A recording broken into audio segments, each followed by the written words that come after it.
Hey girl, do you fear showing up as your truest self? Do you fear this is going to lead to rejection and abandonment from others in your life? Maybe you try to fit in to a certain shape or standard that those around you have placed on you, and thus why you're here. You've experienced disordered eating and the patterns that are keeping you stuck. If you want to be liked, you want to be admired, and you feel that you've put on this people-pleasing mask, then today's episode is just for you, because we are dropping the shame game, and I'm going to talk with you about 4 ways to heal from people-pleasing. I hope you enjoy this one, friend. Let's get to it. Hey girl, welcome to the Her Best Self podcast. I'm Lindsay Nickel, former competitive figure skater and perfectionist, turned God-led imperfect boy mom and digital CEO. If you find yourself constantly thinking about food and wondering if you'll wake up one day free from the obsessive thoughts and behaviors controlling your life, then I've created this podcast for you, because I know exactly what it's like to be a downright hot mess trapped in the destructive cycle of disordered eating. I finally found freedom, and you can too, girlfriend. So if you're ready to heal your relationship with food and body and break the chains of control and show up in your best health, then grab your favorite Tarjay journal and let's get to it, so you can start living your best life as your best self. Hey there, lovely lady. I'm back in your ear today with a brand new episode of the Her Best Self podcast, and I am so thankful that you're here listening. We're going to be talking about people pleasing. YouGov, in a recent research study, indicates that 49% of adults self-identify as people pleasers. And today we are going to talk about how to change that. People pleasing, according to Good Therapy, is not a personality trait or a personality flaw. So the good news is, if you identify with being a people pleaser, this is something that you can change. It is a response that you've built over time to trauma, to stress that has been learned over time. And the way that you can deal with it is learning a new coping response. And so the challenge is that we have to have a behavior modification here, just like we do when we're trying to find freedom from disordered eating, but it is so doable. You are able, you are capable. People-pleasing, or also known as fawning, is now recognized as one of the 4 trauma responses. So we have fight, flight, freeze, and fawn. Peter Walker discusses fawning in his book Complex PTSD as a way to earn approval, to reduce conflict. It is a chronic response that maybe you have turned to over years and years of wanting to avoid rejection and abandonment. Maybe you experienced an emotionally unavailable parent or caretaker growing up. Maybe you were in a relationship with someone that was narcissistic or someone who was self-centered, and you always felt like you were giving all of you and they weren't giving anything in return. Maybe you grew up not even understanding or being modeled what healthy conflict looked like.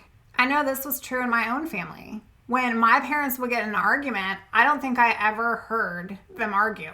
They would shut down, they would turn off, and they wouldn't speak for days. And so that's something that I have taken into my adult life, and I do with my own husband, that we constantly are working towards. I shut down, I turn off, and I don't want to talk for days. And so if you haven't been modeled a healthy relationship, healthy conflict, then many times avoiding conflict, or maybe having more conflict modeled in front of you as a child, it has you searching for safety. It has you wanting to prove your worth. It has you trigger this desire to keep peace. And it has you avoiding saying no to people. See, for me, and again, I share on my show just things in my real life, because I want you guys to know that I go through so many of these things too. I'm not perfect, and I'm still learning and developing and growing, and word of the year 2024, evolving. And so in my own personal relationships, I'm still working on how to not shut down, how to not turn off, actually how to have that ability to face the conflict. Because for safety, many people that are people pleasers They want to lean in. They want to fix it. They want to make it right. They want to keep the peace. They want to avoid saying no, or they want to make sure that they don't have disagreement out of fear or discomfort. And for me personally, I'm more of the type that will just shut down and shut off. And so learning where you are here, learning if you're a people pleaser is super important, because there are dangers, especially as it is tied to eating disorders, of caring so much about what other people think of you. If you are exceedingly helpful and you are all the time accommodating other people, but all the while putting your needs on the back burner, then you're a people pleaser. And just like with an eating disorder, it is so important to give yourself compassion and grace and to understand that this has served a purpose, right? My shutting down and turning off served a purpose, but learning to take that behavior and change it also is going to give you peace and freedom. People pleasing can come from fear of abandonment. It can come from that rejection trauma, maybe so badly you wanted to feel loved and valued and affirmed. People pleasing, it's a valuable trait to have, but it is also giving away your power. It gives away your self-identity. And the desires that you have inside of your heart and the wants that you have become second to other people's needs. This is okay. If you find yourself there right now, I want you to know that it's okay to be helpful. It's okay to want to be wanted or to be valued. It's so important to us as human beings. And also thriving in a community with others. But people pleasing can lead to big extremes, like the cost of your own happiness, doing so much for others that you don't have time for your own needs, never having boundaries and never saying no and putting your foot down, constantly feeling drained, pulled in too many directions, and putting others' drama and others' life events on top of your life events. I see this regularly with clients because they are wanting to change the narrative in their life. They're wanting to recover completely from an eating disorder. But yet everything and everyone around them comes first. Sis, you have to be your number one priority. You have to show up for you. You have to accept and go, okay, this is problematic. I can't say no to people that I love, and that's okay. I want to love them. I want to give them all of me. I want to honor the people in my circle. But at the same time, if you're not honoring you, if you're not putting your best self forward and your needs, your now needs, then how are you really honoring them? How are you really able to pour into your kids' lives if you're not nourishing your body? How are you able to stop that conflict in a healthy way if you're not fooling your brain with carbohydrates so that it can function clearly? That way that when you're in that conflict with your husband, you're able to say, oh no, not today. This isn't how it's gonna go. I've learned over years, decades of conflict with people, that in order to truly feel heard, in order to not shut down, as I had mentioned, I have to focus on what my needs are and being able to share my needs and voice to my husband and to others in my life. And sis, that's what I'm asking of you today. If you're a people pleaser, if you're always going the extra mile for everyone else, how do you expect to heal from this unhealthy relationship with food and body that's taken over your life? You have to get good at putting your recovery first. You have to make it your mission to be your number one supporter. People pleasing leads to massive resentment over time. Personal unhappiness, depression skyrockets, and the cycle of disordered eating, it has this sense of self-control and it elevates levels of stress, only leading to more and more feeling of I need to be in control because I have to do all of these things. I meet everybody else's needs and I don't have time for mine. So how can I gain some control and normalcy in my life? Well, I can restrict my food, right? And so if you're there today, I want you to know it's okay. That's that inner critic inside of you, that molder, that people pleaser. And 49% of adults self-identify as people pleasers. But sis, here is the real. People will love you and people will hate you. And none of it will have anything to do with you. So today I want to talk about 4 ways to heal from people pleasing. Number 1, I want you to accept that you are indeed a people pleaser. Like raise your hand, step up to the plate, own the story. If you don't define it, then you can't change it. If you don't define how you are adding to this equation, then you can't help calculate a better outcome. So are you constantly looking out for everyone else's needs over top of your own? Sabotaging your own healing because of neglecting what you need right now to move forward? If that's the case, maybe you're a people pleaser, and it's okay. Accept it, honor it, and be good with it, because it served a purpose in your life when you were trying to deal with challenges in your life. Number 2, prioritize your needs.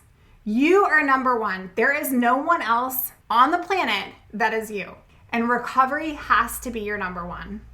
You can't help others in your life without first helping yourself. This has to be your full-time job. When I was going through recovery, I had to turn off everything because I knew in order to put all that I had into it, this had to be a priority in my life. Where is it on your priority spectrum? If 10 is the highest priority in your life and 1 is the lowest, be honest with yourself. Where is your recovery at today? Is it a 5? Is it a 6? Is everyone else's needs coming before your needs to recover? I want you to think of it like the airplane oxygen mask that falls out at the top of the ceiling of the airplane. How do you expect to help that person next to you if you don't put on your oxygen first? Your recovery is your full-time job, and you have permission to stand up in the face of it and go, you know what? I have to heal my own life. I have to get my ish together before I can help you with yours. And I get it. We've got kids, we've got family members, we have husbands, we've got all the things. But if you are standing in your truth and owning your story and saying, you know what? I have a tendency to put other people's needs in front of my own, then I want you to accept that truth today. And I want you to prioritize this week needs that you have, needs that are non-negotiable for you. What are those things? Number 3, I want you to make the choice to change the behavior by implementing boundaries in your life. This includes part of standing in your truth and having a voice against people.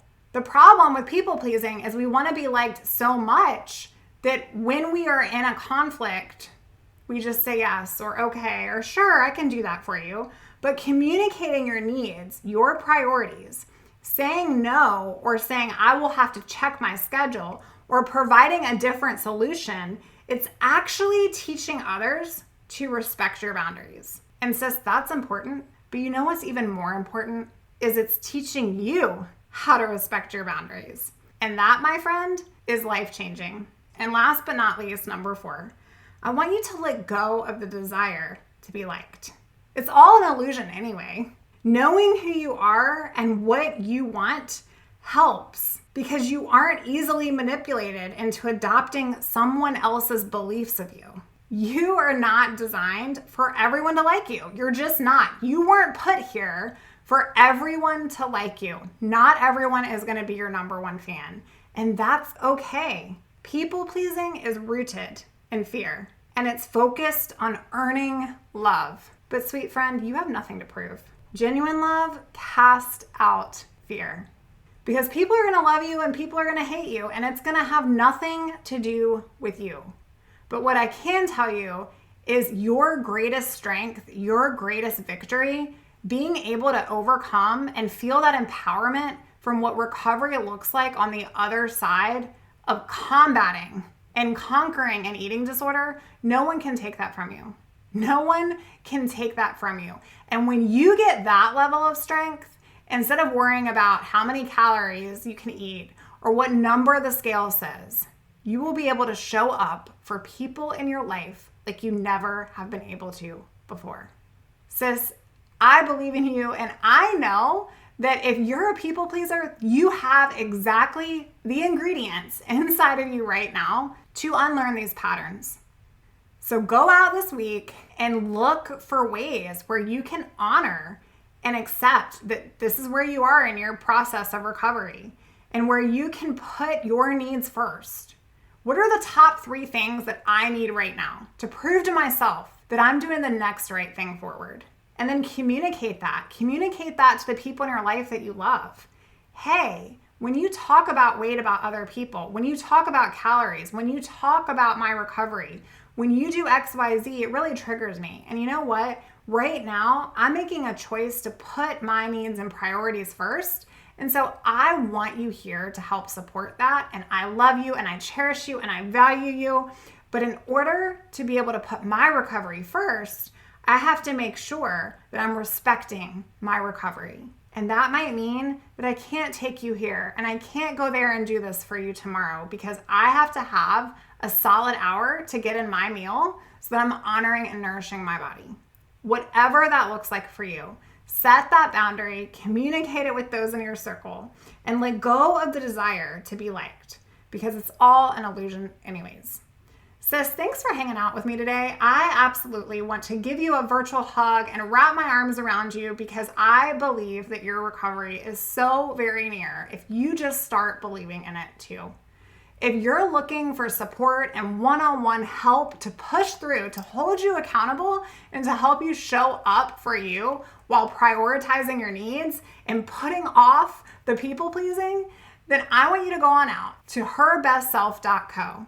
And you can find ways that we can work together. All right, friend, I'll see you real soon. Bye for now. Oh, friend, thank you so much for letting me share what was on my heart today. My hope for this podcast is to help more women find freedom from food and body. If this has empowered or blessed you, let me know. I'd be honored for your rating and review of my show, and I'd love to connect with you in my private Facebook community. You really can move from perfection to purpose. Let's break the chains together. I'll help navigate the way. Until next time, bye for now, girl.